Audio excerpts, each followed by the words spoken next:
नमस्कार, मैं सुनीता कथा मंथन में आप सबका स्वागत करती हूँ। कथा मंथन में आज सुनिए सुभद्रा कुमारी चौहान जी की कहानी उन्मादिनी। सुभद्रा जी की अन्य कहानियाँ आपको हमारी प्लेलिस्ट से मिल जाएंगी। लिंक आपको एंड स्क्रीन पर मिल जाएगा। इसके अलावा अन्य लेखकों की कहानी और उपन्यास का लिंक भी आपको एंड स्क्रीन तथा डिस्क्रिप्शन बॉक्स से मिल जाएगा, जहाँ जाकर के आप अपने मनपसंद लेखक की कहानी और उपन्यास सुन सकते हैं। और अगर आपको हमारे चैनल की कहानी और उपन्यास पसंद आते हैं तो आप हमारे चैनल को सब्सक्राइब और वीडियो को शेयर करना ना भूलिएगा। तो चलिए शुरू करते हैं कहानी उन्मादिनी। लेखिका सुभद्रा कुमारी चौहान। लोग मुझे उन्मादिनी कहते हैं। क्यों कहते हैं यह तो कहने वाले ही जाने, किंतु मैंने आज तक कोई भी ऐसा काम नहीं किया जिसमें उन्माद के लक्षण हो। मैं अपने सभी काम नियम पूर्वक करती हूँ। क्या एक भी दिन मैं उस समाधि पर फूल चढ़ाना भूली हूँ? क्या ऐसी कोई भी संध्या गई है जब मैंने वहाँ दीपक नहीं जलाया? कौन सा ऐसा सवेरा हुआ है जब ओस से धुली हुई नई नई कलियों से मैंने उस समाधि को नहीं ढक दिया? फिर भी मैं उन्मादिनी हूँ। यदि अपने किसी आत्मीय के सच्चे और निस्वार्थ प्रेम को समझने और उसके मूल्य करने को ही उन्माद कहते हैं, तो ईश्वर ऐसा उन्माद सभी को दे। क्या कहा? वह मेरा कौन था?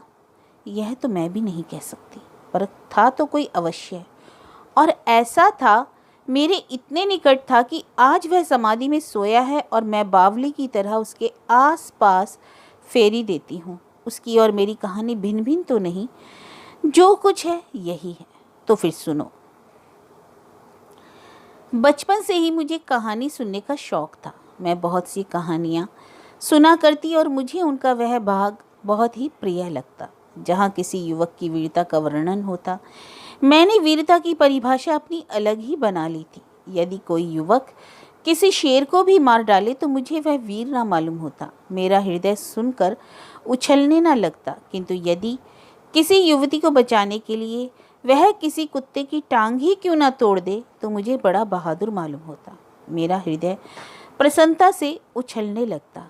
पहले उदाहरण में स्वार्थ था, क्रूरता थी और थी नीरसता। उसके विपरीत दूसरे उदाहरण में एक तरफ थी भयत्रस्त हरिणी की दो आँखें और हृदय से उठने वाली अमोघ प्रार्थना, और दूसरी ओर थी रक्षा करने की स्फूर्ति, वीर प्रमाणित होने की पवित्र आकांक्षा और विजय की लालसा। इन सब के ऊपर स्नेह का मधुर आवरण था जो इस चित्र को और भी सुंदर बना रहा था। कहानी प्रेम ने मेरे हृदय को एक काल्पनिक कहानी की नायिका बनने की आतुरता में उड़ना सिखला दिया। जवानी आई और उसी के साथ मेरी कहानी की आशा भी। यूं तो शीशे में अपना मुंह रोज ही देखा जाता है, परंतु अभी आंखें कभी कभी केवल अपने को ही देखती रह जाती हैं। गहरे अंधेरे में बंद हृदय भी कदाचित अपना स्वरूप दर्पण में देखने के लिए मचलने लगता है, आंखों से लड़ जाता है और उसकी सौंदर्य समाधि को तोड़ देता है। मैंने सुना है कि एक समय ऐसा आता है जब कुरूप से कुरूप व्यक्ति भी अपने को सुंदर समझने लगता है, और मैं तो फिर भी सुंदरी ही थी। बचपन में माँ ने मुझे प्यार से मेरी सोना, मेरी हीरा, मेरी चांद कहा करती थी। बड़ी होने पर एक दिन कलूटे कुंदन ने मुझसे लड़ाई में कह दिया कि हम तुम्हारी सरीखा गोरा गोरा मुँह कहाँ से लावे बेचारा कुंदन। क्या जाने कि उसने इन शब्दों में कौन सा जादू फूंक दिया कि फिर मैं उससे लड़ ना सकी। इस बात के उत्तर में उसे पत्थर फेंककर मार ना सकी। हाँ, मैंने अंदर जाकर दर्पण के सामने खड़ी होकर कुंदन के मुंह से अपने मुंह की तुलना अवश्य की थी। सचमुच मेरा मुंह बहुत गोरा था, परंतु कुंदन तो कुंदन भी कालन तो ना था, सांवला था, और मुझे सांवले पुरुष ही अच्छे लगते थे। बचपन में अनेक बार राधा कृष्ण की कहानी सुनते सुनते मैं भी अपने को राधा रानी समझने लगी थी, और कृष्ण बहुत तलाश करने पर भी सिवा कुंदन के और कोई ना मिलता। कुंदन बांसुरी बजाता और सांवला भी था। फिर भला मेरा कृष्ण सिवा कुंदन के और हो ही कौन सकता था। युवती होने पर मेरे विवाह की चर्चा स्वाभाविक थी। मैंने सुन रखा था कि विवाह कुछ चक्कर लगाकर होता है और एक अपरिचित व्यक्ति उन्हीं कुछ चक्करों के बाद लड़की को अपने साथ लिवा ले जाता है। किंतु मुझे तो विवाह के चक्करों से वे चक्कर अधिक रुचते थे जो कभी कभी मैं कुंदन के लिए, प्रायः कुंदन मेरे लिए लगाया करता। मैं चाहती तो यही थी कि मुझे अब और किसी के साथ चक्कर न लगाना पड़े।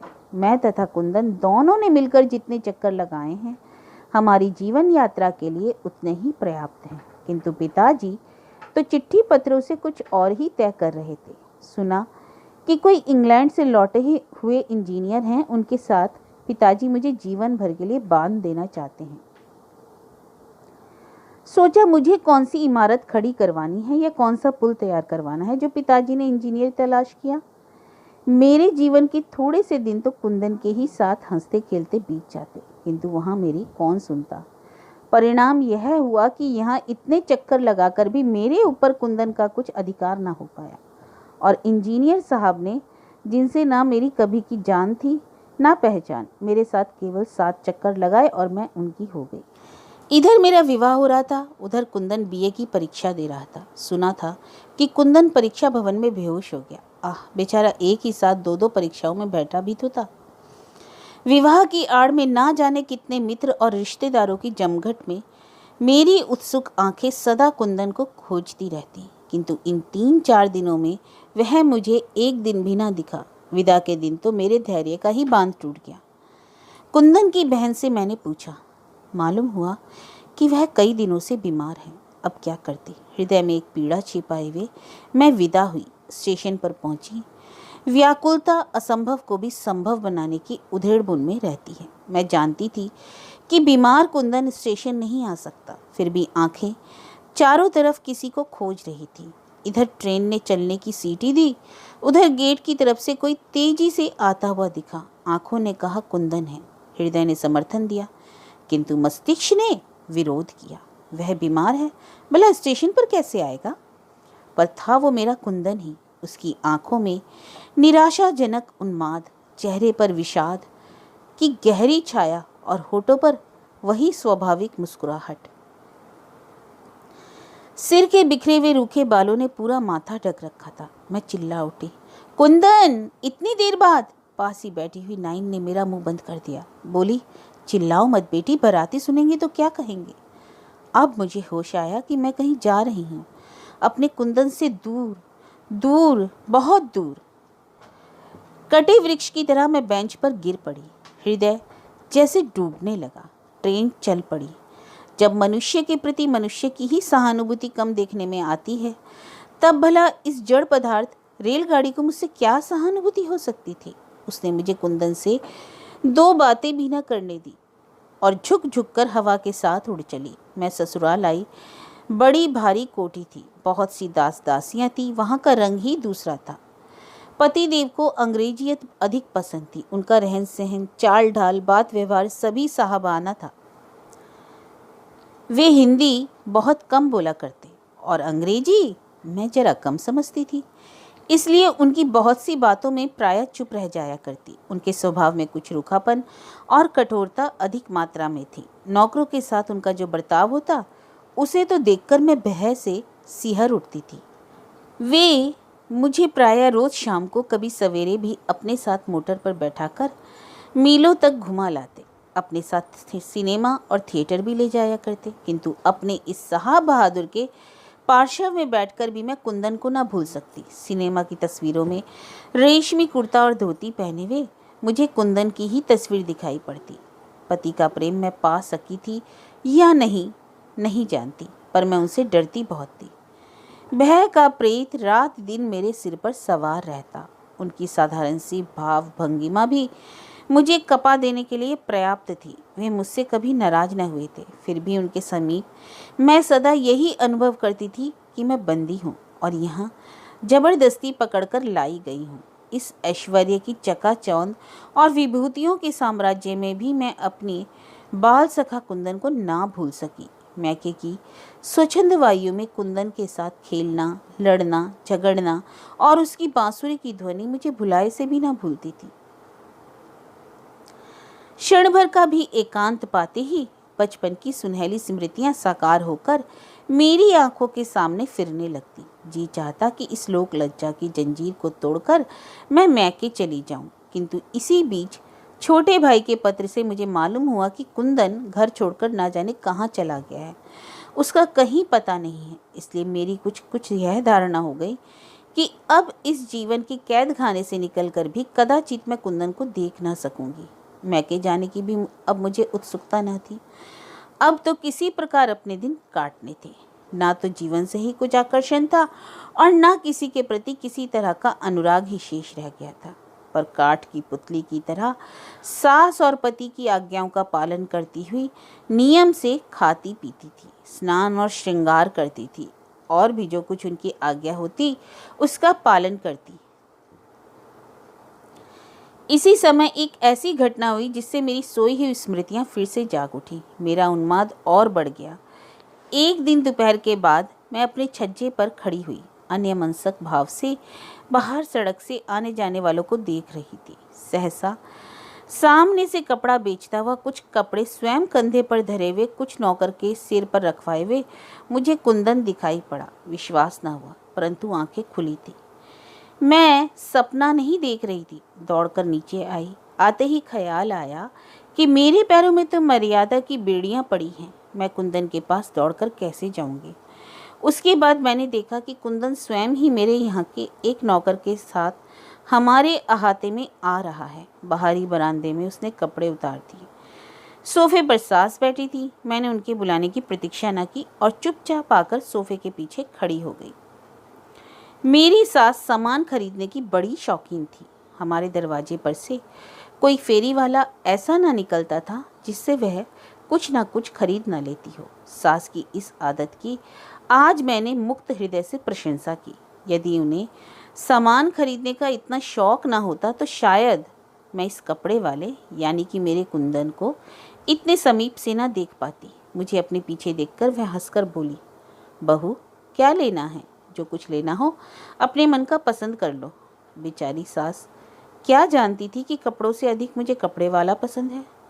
फिर भी उनके आग्रह से मैंने 2 शांतिपुरी साड़ियाँ ले ली। उन्होंने भी अपने लिए कुछ साड़ियाँ खरीदी। उसे दाम देकर और कई तरह की साड़ियाँ लाने के लिए कहकर सास ने उसे विदा किया। कुंदन में बड़ा परिवर्तन था। अब वह बहुत दुबला और अधिक सांवला हो गया था। चेहरे पर वह लालिमा न थी, किंतु वही मनस्विता और तेज टपक रहा था जो पहले था। इस घटना को करीब 1 महीना बीत गया। लगातार प्रतीक्षा करते रहने के बावजूद मैं कुंदन को ना देख सकी।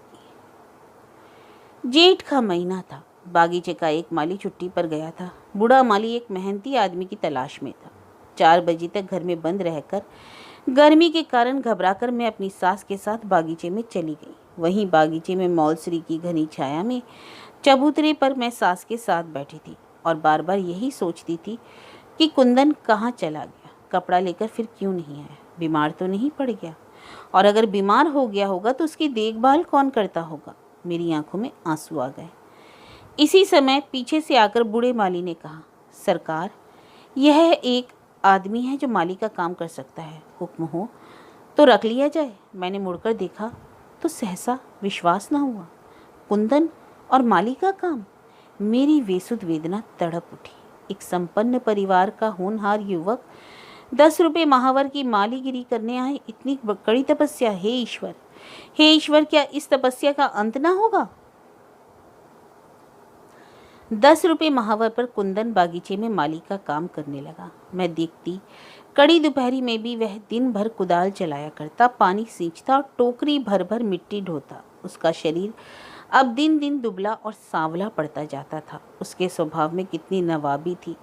वह मेहनत के काम से कितना बचता था मुझसे छिपा ना था, किंतु अब वह कितना परिश्रम कर रहा है मुझे चिंता रहती कि उसका सुकुमार शरीर इस कठिन परिश्रम को सह ना सकेगा। मैं चाहती थी कि किसी प्रकार उसे रोक दूं, यह काम वह छोड़ दे, परंतु कैसे रोकती? उससे बात करने की मुझे इजाज़त ही कहाँ थी। पहले की अपेक्षा अब मैं बागीचे में अधिक आने जाने लगी। पहले आने जाने पर किसी ने ध्यान न दिया, किंतु कुछ ही दिनों बाद टीका टिप्पणी होने लगी। बाद में रुकावट भी पड़ने लगी, जिसका परिणाम यह हुआ कि अब शाम सुबह छोड़कर मैं प्रायः दोपहर को जाने लगी।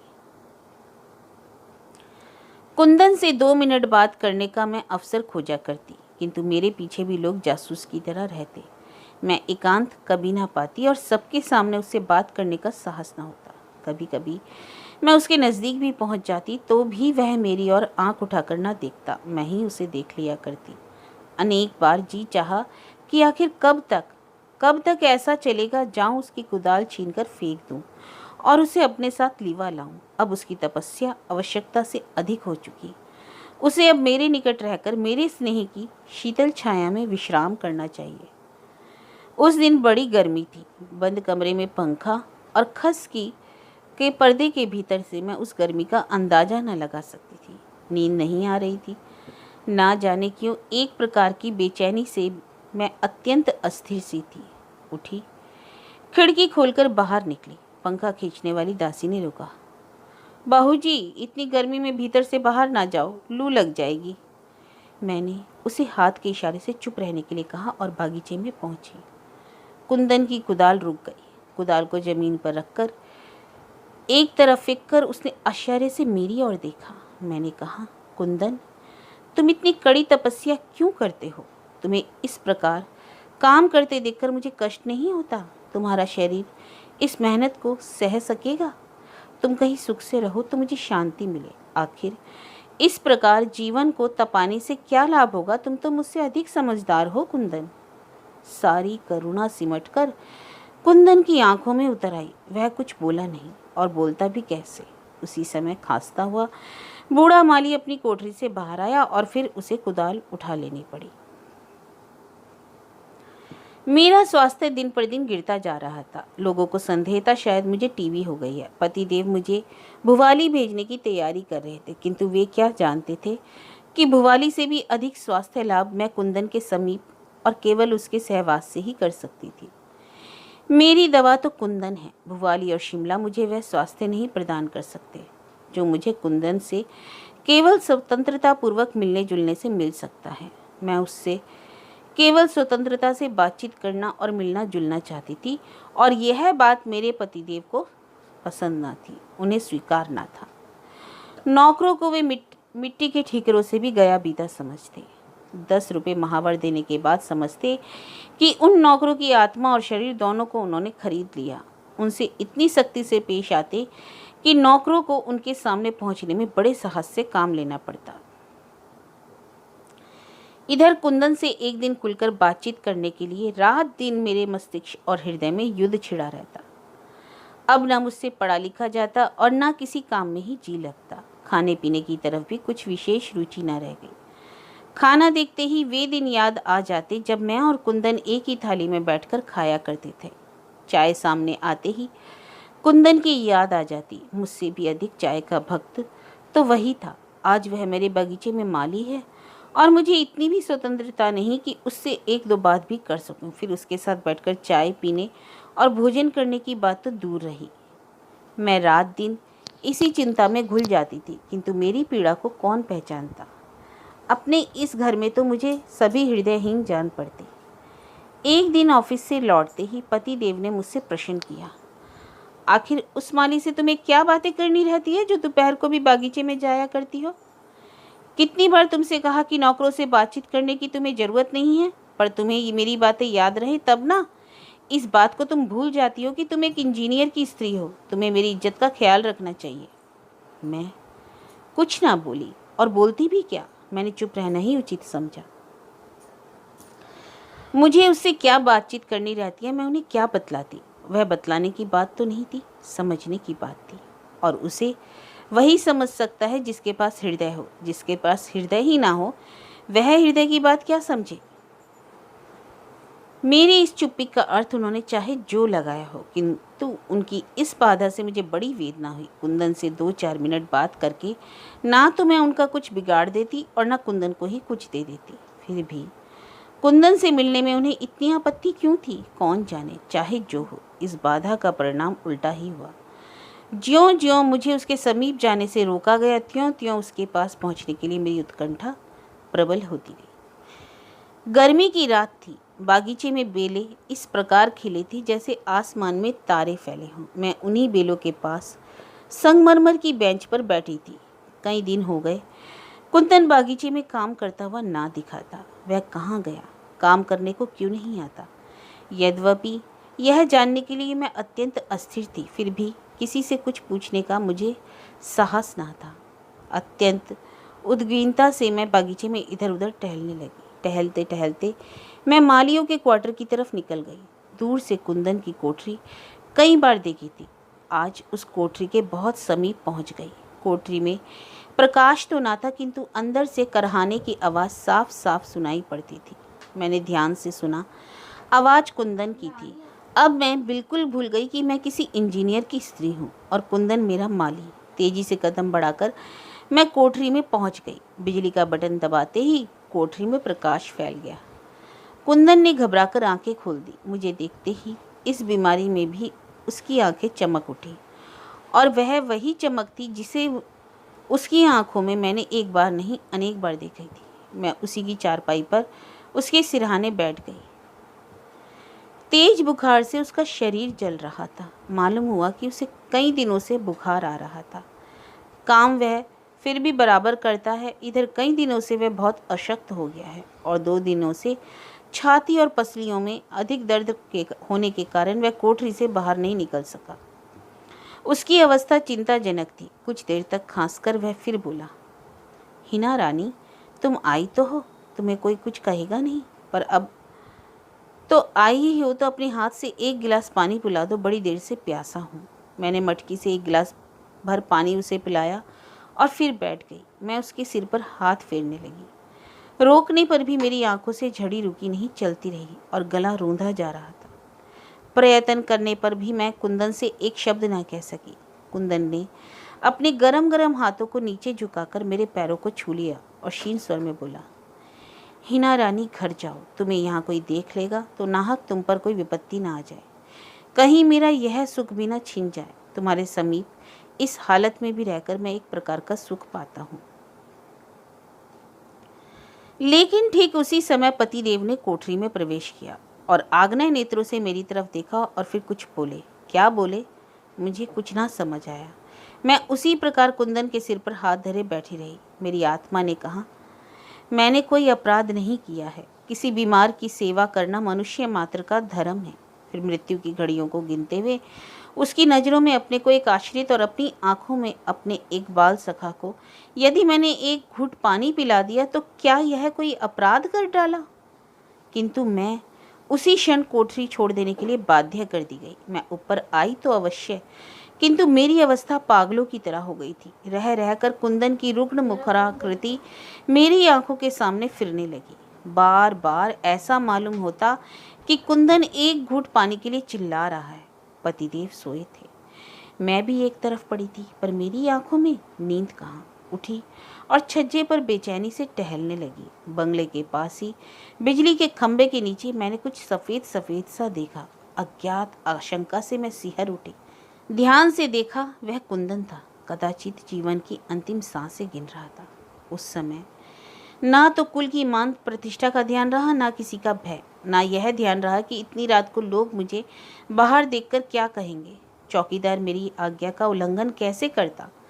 फाटक खुलवाकर मैं बाहर निकल गई। पास पहुंचकर देखा कुंदन ही था। आह, वही अपने माता पिता का दुलारा कुंदन, अपने मित्रों का प्यारा कुंदन, जिसका कुमलाया हुआ मुख देखकर कितने ही हृदय सहानुभूति से द्रवीभूत हो उठते, जिसके इंगित मात्र पर परिचालक वर्ग सेवा के लिए प्रस्तुत रहता था। आज वही कुंदन जीवन के अंतिम समय में अकेला और असहाय शून्य दृष्टि से आसमान की ओर देख रहा था। मुझे देखते ही जैसे उसमें कुछ शक्ति आ गई। वह क्षीण स्वर में बोल उठा, हिना रानी, अच्छा हुआ जो तुम आ गई, थोड़ा पानी पिला दो, मैं बहुत प्यासा हूँ। मैंने पानी के लिए चारों तरफ नज़र दौड़ाई। थोड़ी दूर पर नल तो था, पर कोई बर्तन ना था जिससे मैं उसे पानी पिलाती। सोचा घर तक जाऊं, पर घर जाने का समय ना था। नल पर से साड़ी का छोर भिगोकर लौटी, परंतु अब वह पानी मांगने वाला इस संसार में था ही कहाँ।